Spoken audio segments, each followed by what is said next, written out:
ወንድሜን አባቴን ነጽዬ ሰብሳቢያችን ነው። ነጽዬ የገዛ ሚስቱንም አናምናትም አንቀበላትም፣ የገዛ ጓደኛውንም ደግሞ እጅግ በጣም እንጠረጥረዋለን። ሲጀመርም ደግሞ እርሱ ጋር ያለው መረጃው ሁሉ ውሸት ነው አንቀበለውም ሲሉ የነፂ ቤተሰቦች እንደገና ሚዲያ ላይ ብቅ ብለዋል። ነገሩ ከትላንት በባሰ መልኩ ዛሬ እጅግ በጣም ያገረሸ ይመስላል። በነፂ ቤት ትሰራ የነበረችውም ሰራተኛ ደግሞ ዳግም ለእስር ተዳርጋለችም። ብዙ ኢትዮጵያውያንም ይህ ጉዳይ ባይነሳ መልካም ነው፣ ነፂን እንደገና እያስታወሰን ነው እያሉ ነው። እስቲ በዚህ ጉዳይ አዳዲስ ነገሮች እናስደምጣቸዋለን። እናንተ እስከዛው ቻናላችንን ሰብስክራይብ፣ ይህን ቪዲዮ ደግሞ ላይክ እያደረጋችሁ እንድትቀጥሉ በታላቅ ትህትና እናሳስባለን። ሁላችንም በቅርብ ጊዜ እንደምናስታውሰው የተወዳጁ አርቲስት ነፃነት ወርቅነህ ሐዘን የብዙ ኢትዮጵያውያንን ልብ ሰብሮ እጅግ በጣም ብዙዎችን አሳዝኖ መጽናናት በሚከብድ ሐዘን ውስጥ ጥሎ እንዳለፈ የምናውቀው ጉዳይ ነው። ታዲያ ይህ ጉዳይ መዘዙ እስካሁን ያልተፈታና ያልለቀቀ ይመስላል። እንደገና በር ያንኳኳ የሰዎችን ልብ ማቁሰሉን ቀጥሎበታል። እንደምታውቁት ነፃነት ወርቅነህ በኢትዮጵያ የፊልም ታሪክና በቴሌቪዥን ፕሮግራም አቅራቢነት እጅግ በጣም በኢትዮጵያውያን የሚወደድ ደግሞም አለፍ ሲል በጣም በብዙዎች ዘንድ የሚከበር ኢትዮጵያዊ ለዛውን የጠበቀ አርቲስት እንደነበረ ደግሞም አገራችን በብዙ አይነት መልኩ በብዙ የመዝናናት መስኮች ላይ ሲያስተዋውቅ የነበረ እስከነ ጠቅላይ ሚኒስትር ድረስ ያለው ተግባቦቱ የዘለቀ እንደነበረ ሁላችንም የምናውቀው ጉዳይ ነው። በዚህም ምክንያት በህልፈቱ እጅግ በጣም ብዙዎች ሐዘናቸውን ሲገልጹ ሲያለቅሱም ሲያላቅሱም እንደነበረ ከህፃን እስከ አዋቂ አሮጊቶችም ሳይቀሩ ነፂ እያሉ ደረታቸውን ሲደቁ እንደነበረ ሁላችንም የምናስታውሰው የቅርብ ጊዜ ትዝታችን ነው። ታዲያም ብዙ ኢትዮጵያዊ ህዝብ ከዚህ ሐዘን እስካሁን አልተላቀቀም። እስካሁንም ያንን እያስታወሰ እጅግ በጣም በሐዘን ውስጥ እንዳለ ሁላችንም የምናውቀው ጉዳይ ነው።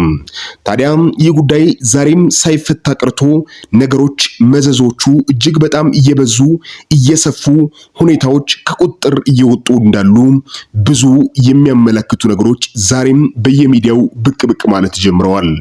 የነፂም አጽም ረፍታቷል።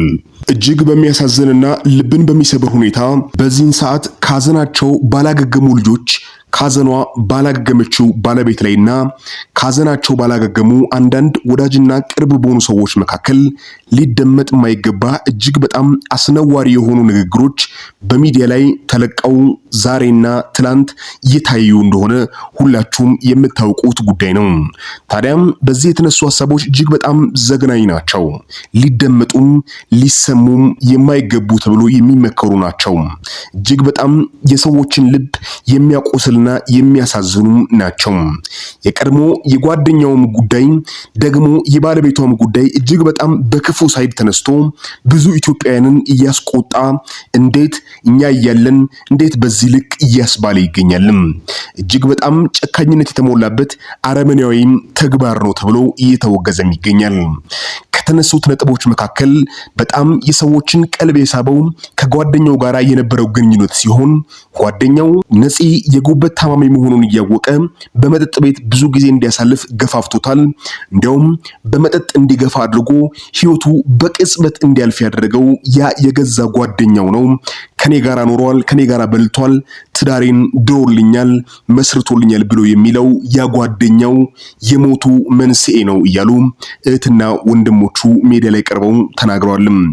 ከዚህም በተጨማሪ ደግሞ ይህች የገዛ ባለቤቱ የነፂ ባለቤት እጅግ በጣም አደገኛና ለርሱም ክብር ያልነበራት ማታከብረው በነበረበት የህይወት ስርዓት ውስጥ የጭንቀቱ መነሻ እንደነበረችና ዲስሪስፔክት የምታደርገው እንደነበረች አድርገው በሚዲያ ላይ ተናግረዋል። እጅግ በጣም የሚያሳዝነው ጉዳይ ደግሞ ይህ ሁሉ የሆነው ነፂ በጣም ልበትሁትና ሰዎችን ሁሉ በነፃነት የሚቀርብ ማንንም ለማሳዘንና ለማስቀየም የማይፈልግ በመሆኑ ምክንያት ስለሆነ እኛ ደግሞ ይህ ሀቅ ተደብቆ እንዲቀር ስለማንፈልግ በዚህ ሁኔታ ሚዲያ ላይ ልናወጣ ችለናል ብለዋል።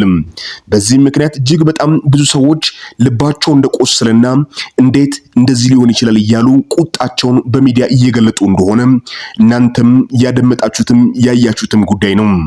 ታዲያም በተቃራኒው ደግሞ ሰዎች ለምን ይህ ጉዳይ በዚህ ሰዓት መነሳት ፈለገ? ለምን ይህን ጉዳይ በዚህ ሰዓት ማንሳትና ማውራት ፈለጉ? ይህ እጅግ በጣም አደገኛ ነው ሲሉ ይናገራሉ። ይህንንም የሚናገሩበት ምክንያት ደግሞ እንደምታውቁት ሁላችንም ኢትዮጵያውያን ተረባርበን ለአርቲስት ነጻነት ወርቅነህ ባለቤትና ልጆቹ አሜሪካን በሚኖሩበት ሰዓት አሁን ላይ በማይመች የኢኮኖሚ ጫና ውስጥ ስላሉ ያንን ለመደገፍ ኢትዮጵያውያን በሙሉ ጎፈንድሚ አካውንት ተከፍቶ $100,000 በላይ እንደተሰበሰበም ታውቃላችሁ። ታዲያም አንዳንድ ሰዎች አንድ አቅጣጫ በመያዝ እነኚህ እህትና ወንድማማቾቹ ከገንዘቡ ስላልቆረሱ ወይም ደግሞ ከተሰበሰበው ገንዘብ ለነርሱ በድርሻ ስላልተሰጣቸው ተንገብግበው ጉዳዩ መነሳት በማይገባበት ጊዜ እያነሱ ነው፣ ለሚዲያም ፍጆታ እያዋሉ ነው፣ የነጻነትን ስም እያሉ እነርሱን እየከሰሱ ይገኛሉ። ህዝቡ በሁለት ጎራ ተከፍሏል። ታዲያም በዚህ ምክንያት ደግሞ አሜሪካን ሀገር ላይ ያሉ ልጆቹና ባለቤቱም እጅግ በጣም እንደተጨነቁና ለምን ይህ በዚህ ሰዓት ይነሳል የሚል ጥያቄ እያነሱ እንደሆነ እጅግ በጣም በብዙ አቅጣጫ እየወጡ ያሉ መረጃዎች ይናገራሉ። ከዚህም በተጨማሪ ጓደኛው ደግሞ ለምን ይህ ጉዳይ እንደዚህ ይሆናል፣ ለምን የነጻነት ጉዳይ በዚህ ሰዓት ይነሳል እያለ ለጓደኛው እጅግ በጣም ተጨንቆ በዚህ ሰዓት የሚወራው ወሬ ሁሉ ትክክል እንዳይደለ እያለ የራሱን ሐሳብ እያስቀመጠ እንደሆነ ብዙ መረጃዎች እየወጡ ይገኛሉ። ነገሩን እጅግ በጣም ከባድ የሚያደርገውና የሚያከራው ይህኛው ፖድካስት እንደ ፖድካስት ብቻ ሆኖ የቀረ ጉዳይ ሳይሆን በዚህኛው ቃለ ምልልስ ምክንያት እጅግ በጣም ነገሮች ተካረው እንደገና የወንጀል ማጣራት ስራው እየተካሄደ እንደሆነና ያንንም ደግሞ የአዲስ አበባ ፖሊስ ኮሚሽን ጉዳዩን በድጋሚ እንደያዘው መረጃዎች እየወጡ ይገኛሉ። በዚህ ምክንያት ደግሞ ቀድሞ በነፂ ቤት ተሰራ የነበረች የቤት ሰራተኛ ድጋሚ እስር ላይ ውላለች። በዚህም በጣም መረጃዎች እየተጣሩና ሁኔታው ለምን በዚህ ልክ የፈጠነ ሆነ፣ የአሟሟቱስ ሁኔታ በዚህ ልክ እንዴት ሊሆን ቻለ የሚለው እንደገና ለማጣራት የተከለበት ርቀት አሁን ነገሮች እጅግ በጣም ውስብስብ እየሆኑና ከቁጥጥር ውጪ ሆነው እጅግ በጣም አሳዛኝ ወደሚሆን ደረጃ እየደረሰ እንደሆነ ነገሮች እጅግ በጣም በሚያስደንቅ ሁኔታ አቅጣጫ እያስቀምጡ ይገኛሉ። ታዲያም በዚህ ምክንያት ቅርብና ሩቅ ያሉት ወዳጅ ዘመዶቹ ከዛም በተጨማሪ ደግሞ የስራው አድናቂዎች ሁሉ እጅግ በጣም ግራ ገብቷቸው ተጨንቀው ሚዲያ ላይ የየራሳቸውን ሐሳብ እያስቀምጡ ይገኛሉ። እስቲ አስቡ፣ ይህ ሁሉ ቢሆን ይህ ሁሉ ርቀት ቢደረግም ተመልሶ ነፂን እስከማይመልሰው ድረስ ተመልሶ እሱን እስከማያቋቁመው ድረስ ለምን በዚህ ርቀት መሄድ ያስፈልጋል? ታዲያም አንዴ ያረፈውን ነፂን ለምን አናሳርፈውም የሚሉ ብዙ የሚዲያ እውቅ ሰዎች ሐሳባቸውን እየገለጹ ይገኛሉ። አንዳንዶቹ ደግሞ አይ ለምን መረጃው መውጣት ከጀመረ ይውጣ፣ ፍትፍቱን አውጥተን ሁሉንም ነገር በደንብ አድርገን አይተን ጥፋተኛውን ጥፋተኛ ትክክሉን ደግሞ ትክክል ነው እንላለን። መረጃ በደንብ አድርጎ ሲወጣ ቀጥሎ ለሚመጣውም ጀነሬሽን ከዚህ በኋላ ለሚፈጠሩ ወንጀሎችም ሆነ ከዚህ በኋላ ለሚፈጠሩ አንዳንድ ክስተቶች መማሪያም ይሆናል። ለምን በምን አይነት ሁኔታ ዝም ብለን እናልፋለን የሚሉ ከግማሽ ደግሞ በላይ የሆኑ አድናቂዎች በዚህ መልኩ ሐሳባቸውን እየገለጡ ይገኛሉ።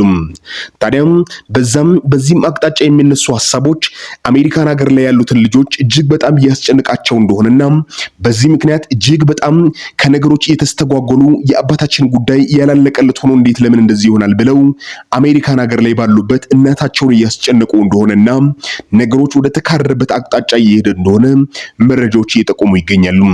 ታዲያ ይህንን ሐሳብ ያቀረቡት እህትና ወንድሞቹ እኛ ያለንን ሐሳብ በግልጽ ለኢትዮጵያ ሕዝብ ማሳወቅ እንፈልጋለን። ምክንያቱም ነፂ ቢታመምም ለማሳከም የኢትዮጵያ ሕዝብ ዝግጁ ነበረ። አሁን ደግሞ እሱ ካረፈም በኋላ የኢትዮጵያ ሕዝብ ተሰብስበው ልጆቹን እየቀለበ አይደለም ወይ? ለምን እውነታው ይደበቃል? ለምን በድብስብሱ ይሄዳል? ሐሳባችንን በደንብ አድርገን እንናገራለን። ከዛ በኋላ የሚመጣው ይምጣ፣ አምነንበት መተናል ብለው ሚዲያ ላይ በደንብ አድርገው አፍረጥርጠው እየተናገሩ ይገኛሉ። ታዲያም በዚህ ምክንያት እጅግ በጣም ብዙ ነገሮች ሊበላሹ እንደሚችሉ፣ ብዙ ነገሮች ከቁጥጥር ውጪ ሊሆኑ እንደሚችሉ ብዙ ያልተገመቱ አስተያየቶች ሊመጡ እንደሚችሉ እናምናለን። ነገር ግን ልባችን ውስጥ ከሚቀር በመላው ኢትዮጵያ ልብ ውስጥ ቢዘራ መፍትሄ ይመጣል ብለን ስላሰብን ነው ብለዋል። ታዲያ ከዚህኛው ቃለ ምልልስ በኋላ አዳዲስ ነገሮች እየወጡ ይገኛሉ። ፖሊስም መረጃውን ዳግም ለማጣራት አንዳንድ ሰዎችን በቁጥጥር ስር እያዋለ እንደሆነና እነሱንም በመያዝ መረጃ እያጣራ እውነተኛውን መረጃ ለማውጣት እጅግ በጣም ጥረት እያደረገ እንደሆነ አንዳንድ የቅርብ ምንጮች እየገለጹ ይገኛሉ። ታዲያ ይህ ጉዳይ ወዴት አቅጣጫ ያመራል? በምን አይነት ሁኔታስ መጨረሻው ይጠናቀቃል? እንዴት ያለ ሁኔታዎችም ደግሞ በዚህ ጉዳይ ይፈጠራሉ የሚሉትን ጉዳዮችን እየተከታተልን ለእናንተ ለማሳወቅ ዝግጁ መሆናችን በዚሁ አጋጣሚ እነግራችኋለን። እናንተም እንደ ወትሮው አዳዲስና ትኩስ መረጃዎችን ለማግኘት ቻናላችንን ሰብስክራይብ በማድረግ ደግሞ ሐሳብ አስተያየቶቻችሁን በቪዲዮ ላይ በምታዩት ኮሜንት ሴክሽን ላይ በማስቀመጥ ከኛ ጋር አንድ ላይ እንድትሆኑ በታላቅ ትህትና እናሳስባለን። አብራችሁን ስለቆያችሁ እጅግ በጣም እናመሰግናለን። ይህ ዋርካ ሚዲያ ነው። መልካም ቆይታ ይሁንላችሁ።